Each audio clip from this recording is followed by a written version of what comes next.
1 week away and already drama over the next presidential debate. Welcome to Faith Nation. I'm John Jessup. And I'm Jenna Browder. A groundbreaking decision today puts the second debate between Donald Trump and Joe Biden in question. That is after the Commission on Presidential Debates unilaterally decided it would be virtual due to COVID concerns. Now, the Biden campaign accepted the decision, but President Trump quickly criticized the move, saying he will not be there. Senior CBN Washington correspondent Tara Mergener joins us now to explain. Just hours after the only vice presidential debate, next week's scheduled presidential debate appears to be in jeopardy. No, I'm not going to waste my time on a virtual debate. That's not what debating's all about. You sit behind a computer and do a debate. It's ridiculous. That declaration from President Trump on Fox Business, who says he only got word after the decision was already made. We learned it the same way you learned it. They called up 2 minutes ago, and it was announced. And they're trying to protect Biden. Everybody is. They're trying, like that NBC disaster where he went on the show with Lester Holt. It was like it was meant for a child. The Commission on Presidential Debates announced in a statement that the October 15th event would go the way of many Americans' work and social lives under the pandemic, with both candidates appearing remotely from separate locations. While the move is a reaction to President Trump's COVID diagnosis and concern over potential spread, Mr. Trump insists he's in great shape. He is recovering at the White House after 3 days in the hospital. The Thursday event would be right at 2 weeks following his positive test. Boarding a plane to Arizona this morning, Biden raised no objections to the commission's decision. We don't know what the president's going to do. He changes his mind every second. So for me to comment on that now would be irresponsible.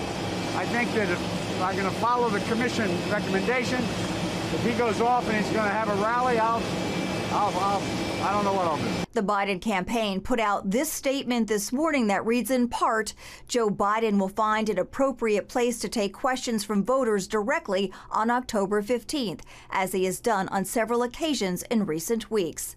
It's also urging next week's town hall be delayed until October 22nd. So, quote, the president is not able to evade accountability. The next question, when the next debate will be held. The campaigns are now debating about that. Should the president change his mind, this will not be the first debate in which the candidates are not in the same room.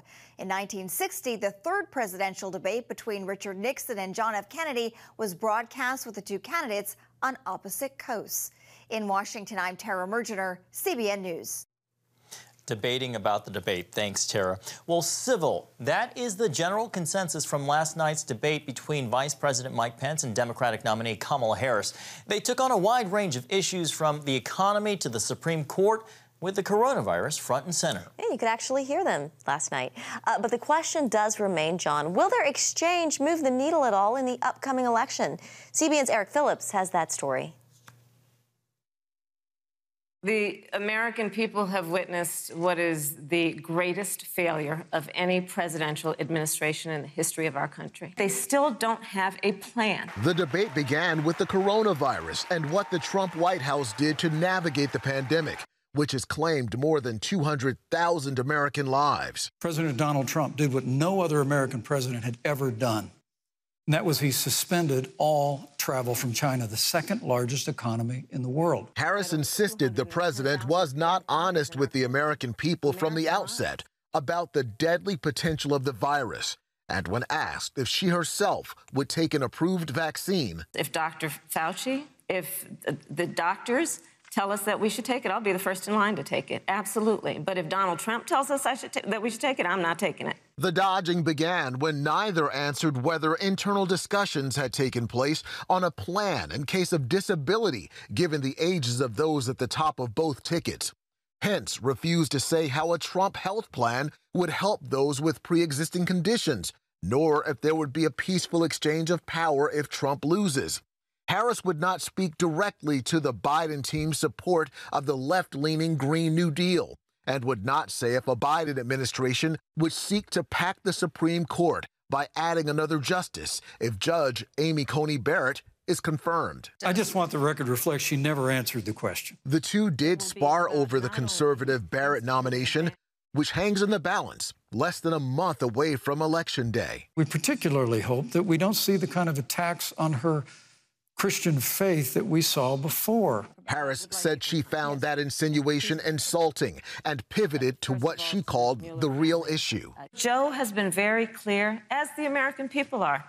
Let the American people fill that seat in the White House, and then we'll fill that seat on the United States Supreme Court. Taxes were another battleground. Joe Biden said twice in the debate last week that he's going to repeal the Trump tax cuts. Joe Biden will not raise taxes on anyone who makes less than $400,000 a year. He has been very clear about that. The night did not end without a full discourse on the state of race relations, specifically the deaths of George Floyd and Breonna Taylor. Harris, quoting what Trump said during last week's debate. The President of the United States took a debate stage in front of 70 million Americans and refused to condemn white supremacists. Not true. And not true. It wasn't like he didn't have a chance. He didn't do it, and then he doubled down. And then he said, when pressed, stand back, stand by. There's no excuse for what happened to George Floyd, and justice will be served.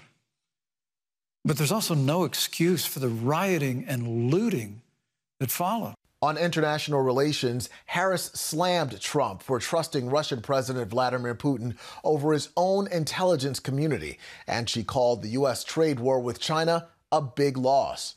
Pence countered by saying that Trump is not afraid to take a tough stand, such as the killing of Iranian General Soleimani. And he reminded viewers that Trump kept his word by recognizing Jerusalem as the capital of Israel and moving the U.S. embassy there, something Biden failed to do during his time in the White House as VP. Eric Phillips, CBN News.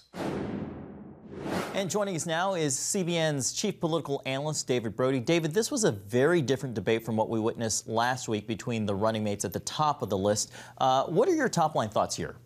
Well, you're right, John. First of all, it was very different because it was civilized, and so that was good. I kind of felt like they needed the plexiglass actually between Trump and Biden in the first debate. They didn't really need it here, if you know what I'm saying, but obviously from a COVID standpoint, they did. Look, I've been covering Mike Pence for almost about 15 years or so. I thought it was the best debate performance he's ever had. I mean, he was rock solid, and I thought what he did very well is that he was able to actually corner Kamala Harris on the Supreme Court packing judges question, and she just didn't have an answer, which of course we know is an answer. I mean, if she's not answering the question, then we know that it looks like they do want to pack the Supreme Court. But beyond all of that, I thought the way the vice president was able to kind of sidestep a little the criticism on coronavirus by basically saying the American people have gotten through this. You know, I trust the American people.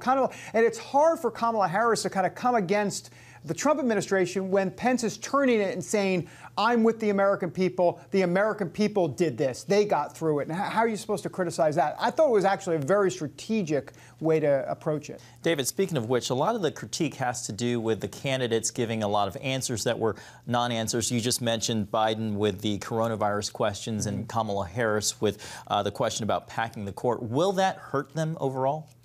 No, I think, unfortunately, voters have come to realize that, you know, just because a question is asked, they usually don't get a full answer or sometimes even an answer whatsoever. I thought it was most apparent, quite frankly, well, two ways. One, I know Mike Pence was asked certain questions and then he would actually talk about an absolutely different topic, then eventually trying to answer the original question. But Kamala Harris really got stuck on the Green New Deal. Remember, she was asked specifically by the moderator about the Green New Deal, saying, look, it's on your website, the framework. You support the framework. Now, the question becomes, can the Trump-Pence campaign actually turn that into votes in the Rust Belt states, that Michigan, Pennsylvania, Wisconsin, Ohio area, because the manufacturing jobs, the Green New Deal, the Supreme Court, those are all key issues as it relates to voters there, especially those culturally conservative Democrat voters that Trump won in 2016. David, we've only got about a minute left, and I want to ask you about next week's second presidential debate. As we mentioned earlier, it'll be virtual now due to the president's COVID diagnosis. President Trump saying he will not participate. David, what's your expectation? Will it or won't it happen? No, I think it probably won't happen. I mean, I don't see this happening at all. I don't think the president's going to budge on this, though we'll see. He has a tendency to change his mind for sure. But look, there's a couple things. First of all, it's unfortunate that the president won't be there because ultimately we want to hear, Americans want to hear from both candidates. Having said that, let's think about this for a moment. Why in the world is the President Debate Commission actually making this debate virtual now, a week before? We still don't know. I mean, if the President of the United States, a couple days before the debate, doesn't have COVID anymore, if he has those 2 negative tests with 24 hours in between, then he's negative. He doesn't have COVID, and as a matter of fact, he probably has the antibodies. And I think it raises a lot of questions as to about why in the world they would do that so soon. All right, we'll just have to wait and see. CBN's David Brody. David, thanks for being with us. Thanks, Sean. Thanks, guys. Well, meanwhile, new jobless claims rose slightly last week to 840,000, up from 825,000 the previous week, as job cuts aren't easing up with the country 7 months now into the economic difficulties created by the coronavirus pandemic. And today's report comes after President Trump broke off talks with congressional Democrats over a stimulus bill, although he later called for bills in Congress to help the airlines, small businesses, and one for $1,200 stimulus checks. Today, House Speaker Nancy Pelosi said she would not support any standalone measures like one for airlines without a broader coronavirus bill. And joining us now is Mark Hamrick, Senior Economic Analyst and Washington Bureau Chief with Bankrate.com. Mark, it's Thursday. It's good to see you. What do you make of these new jobless numbers? John and Jenna, always good to be with you. I think basically what we're having now is an economy that is essentially marching in place. And that means that we're not making the same sort of progress that we were seeing earlier as the recovery began. Recall that we lost 22 million jobs in March and April. Snapped back pretty well after that. And now we're seeing these new jobless claims basically bounce right along. And so depending on how you look at these numbers, reported, by the way, by the president's own U.S. Department of Labor, we had a total of 1.3 million Americans filing new claims under either the programs administered by the 50 states and 3 territories, as well as the Pandemic Unemployment Assistance Program. So you get to 1.3 million total, and 25 million with the number being the form of assistance of one kind or the other that Americans were getting in the latest week. So we're still very much in the thick of this economic struggle. Mark, President Trump said he was done with stimulus negotiations this week. Now it looks like they're back on. A lot of Americans still suffering. How optimistic should Americans be that both sides can come to an agreement? I don't think you want to spend this money before you actually see the would-be check in the mail because, number one, the Senate has shown no inclination to go along with what the House has done previously. House Speaker Pelosi basically nixing the idea that they will do this on a piece-by-piece basis. So I feel like we're just so close to the election right now, yet so far from more economic stimulus or relief legislation being passed. Mark, how significant would the stimulus relief be for the airlines that President Trump is talking about? Well, I feel like between small businesses as well as the airlines, that is really where much of the economic pain is currently situated. And we know that we've had 2 carriers alone basically say they are laying off some 30,000 workers because they don't see relief coming. So obviously that's the difference between unemployment and employment for 30,000 workers in that sector alone. Almost on a daily basis now, we see large companies making announcements. Let's remember, small companies don't grab the headlines because they don't have the ability to do that when they're making job cuts, not that they want that publicity. But we aren't able to measure that as quickly on a real-time basis. So there's plenty of pain to go around. Large companies, small companies, everything in between. All right, Mark Hamrick with Bankrate, thank you so much for being with us today. Thank you. Coming up, Louisiana residents bracing for yet another hurricane. We'll show you how CBN's Operation Blessing is preparing to help those in the storm's path. Introducing the CBN Bible from CBN.com. Now, an easier way to study the Bible and grow in your faith. Highlight your favorite verse.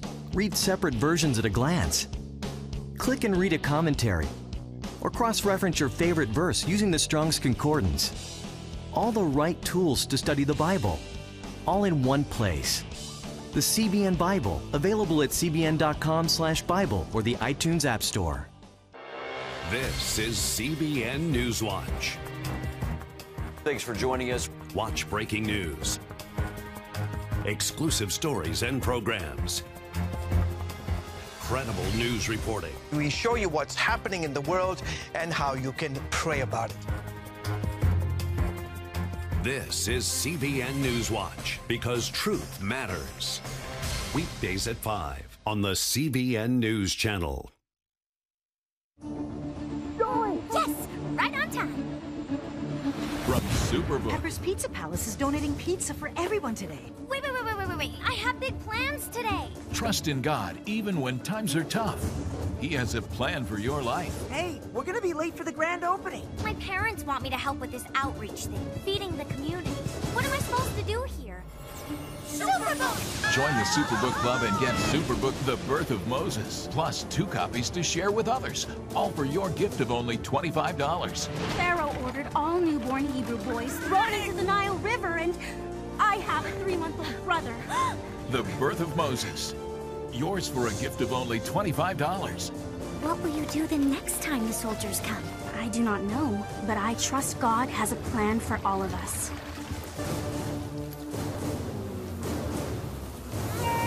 Superbook Club members, free streaming for seasons 1, 2, and 3 is now available.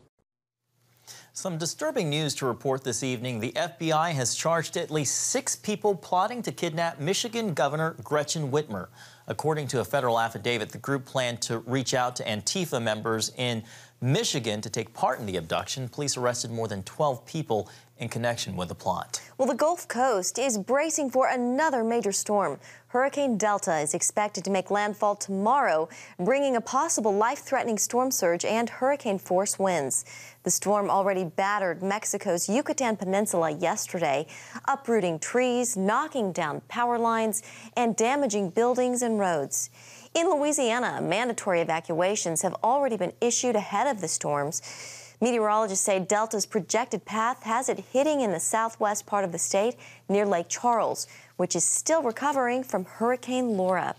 And Delta is the 6th major storm to threaten Louisiana this hurricane season. CBN's Operation Blessing disaster relief team has been at work along the Gulf Coast, and we are joined now from Birmingham by deployment manager Scott Phillips. Scott, it's good to see you.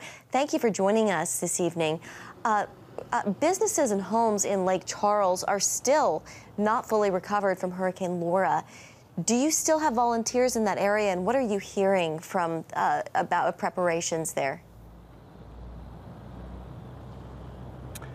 Yes, there was mandatory evacuations in the Lake Charles area, so our team has safely relocated to Houston, Texas, to stay out of the storm's way. The homeowners are nervous and anticipating another hurricane coming through with high winds and damaging rainfall. Scott, what do you anticipate as the greatest need ahead of Hurricane Delta? The greatest need, as always, is volunteers for our teams down there.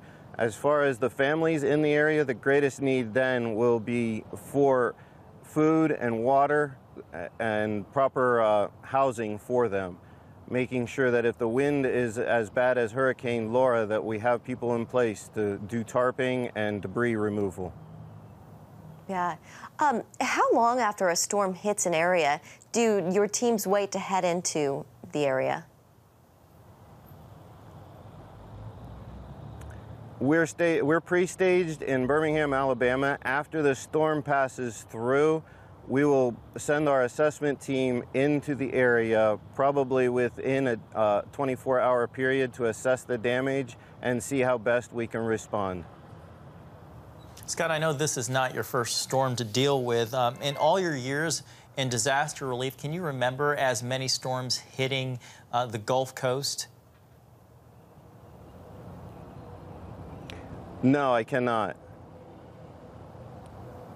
This is an unprecedented year for the number of storms that have come through. Scott, just a few seconds left here, but what about the local churches and organizations which you partner for additional resources? We've been in constant contact with the pastors of the local churches. With the mandatory evacuation, we're waiting till they were able to come back into the area to assess their damages, and we stand by to assist them in whatever form they need. All right, Scott Phillips with Operation Blessing. It's great work you all do. Stay safe. Thank you. Thanks, Scott. Well, CBN's Operation Blessing disaster relief team is already answering the critical needs of Gulf Coast residents. If you'd like to support Operation Blessing's disaster relief fund, call 1-800-700-7000 or simply visit cbn.com. Coming up, Regeneron. The president took it for COVID and is now pushing to make the treatment more readily available for the rest of America. What it is, next. When I came to Regent University, it's like the world opened up. I felt like I needed to advance my career and go back to school. Regent was a perfect fit for me. The Regent professors are world class. You are equipped. The focus of the faculty is on each individual student, whether it's online or in person. You become a part of Regent's family. You carry with you not just the content and the knowledge, but the confidence to understand that we can be significant in the world. Regent University. Follow your path. Nigerian Christians in Iran are routinely arrested. Happily, Christians continue to suffer. In times of trial and affliction, you need to know the truth. One of the fastest growing Christian populations in the world. Join Wendy Griffith and George Thomas for Christian World News. Young people are the ones who are open to the gospel. Powerful stories of suffering and hope that affect all Christians. Watch Christian World News, Saturday at 5 p.m. Get Protect Your Sleep and discover how to improve the quality of your life. A free DVD or booklet from the Christian Broadcasting Network. If you're not a great sleeper, you can do things to make yourself a great sleeper. If you're already a pretty good sleeper, you can enhance your sleep and be even better. 5 leading experts help remove the obstacles between you and restorative sleep. When you don't get a restful night's sleep, you wake up with an accumulation of stress. Call 1-800-700-7000 or go to cbn.com to get your free DVD or booklet today. Everything you do better with a good night's sleep. You'll discover how food affects your sleep, how to put insomnia to rest, explore effective remedies for sleep apnea, and much more in Protect Your Sleep. Wake up to your best life and get Protect Your Sleep today. Call 1-800-700-7000 or go to cbn.com to get your free DVD or booklet. Welcome back. The pharmaceutical company Regeneron has filed for FDA emergency use authorization to quickly get the drug to market. The president has touted it as a possible cure for COVID-19, but there are some ethical questions as we learn more about the drug. Regeneron admits to using a, quote, wide variety of research tools and technologies, including stem cells on developing therapeutics. The pro-life group Charlotte Lozier Institute has come out with a statement saying, quote, no human embryonic stem cells or human fetal tissue were used to produce the treatments President Trump received, period. And joining us now to give us some insight about Regeneron is CBN medical reporter Lori Johnson. Lori, what is the main focus on the story alleging the president is touting a drug that could have been formulated using cells from an aborted baby? Well, we have to remember that it's 26 days before the presidential election, and it could be seen that this suggestion that the president took a drug that was made using cells from aborted fetuses and is now encouraging other Americans to take it could be seen as an attempt to chip away at the president's support from Christians and Catholics who are very pro-life. Remember, the economy is the #1 campaign issue overall, but for many Christians and Catholics, abortion is. And many people vote for President Trump because he is pro-life. So Trump opponents, if they can cast some doubt on whether he's actually really pro-life, these voters might vote for Biden or at the very least stay home. However, as you pointed out, the Charlotte Lozier Institute, the pro-life organization, which keeps a very close eye on these things, said there's no truth to these claims that this medication that the president took and is touting was made with cells from aborted fetuses.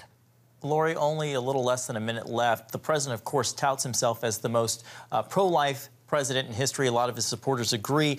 Where does the president stand regarding issues of life, particularly when it does come to medical research?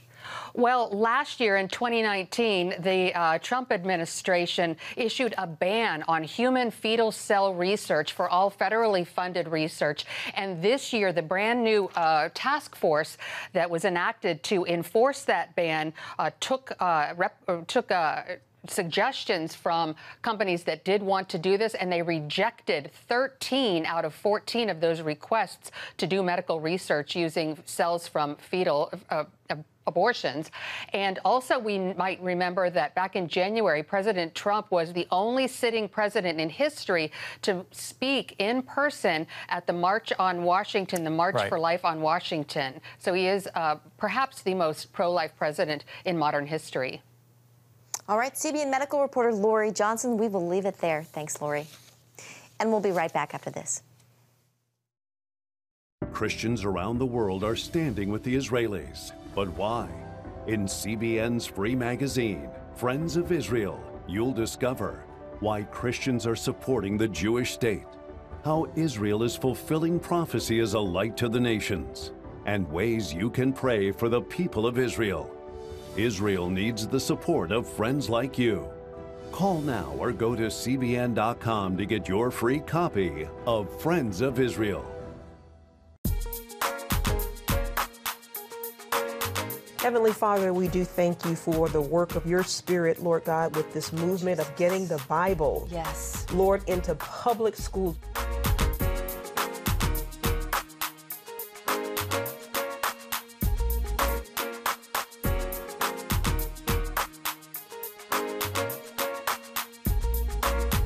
Watch The Prayer Link, Tuesday nights at 6:30. Hey, if you're tired and exhausted all day, you can't think clearly, and you really just need a cup or even a pot of coffee to get through your day, then join me, Dr. Josh Axe, for this new series where I'm going to teach you how to transform your diet and use essential oils and supplements to get a better night's sleep. Get Protect Your Sleep and live your best life with innovative information from 5 leading sleep experts. If you're not a great sleeper, you can do things to make yourself a great sleeper. If you're already a pretty good sleeper, you can enhance your sleep and be even better. Discover a sleep-enhancing bedtime routine, how to put insomnia to rest, learn how to relieve pain that disturbs sleep, and much more in Protect Your Sleep. Everything you do better with a good night's sleep. Wake up to your best life. Call 1-800-700-7000 to get your free DVD or booklet of Protect Your Sleep today. Don't miss out on this brand new series. Finally tonight, CBN has covered stories of revival taking place all across the country. Recently, it hit an airport in Chicago. All you gotta do is, oh, the grace of God.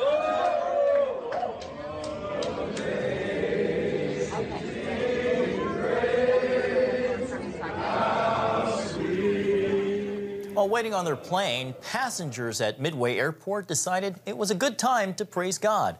The video titled "This is America" has gone viral on social media, and you can see why. Yeah.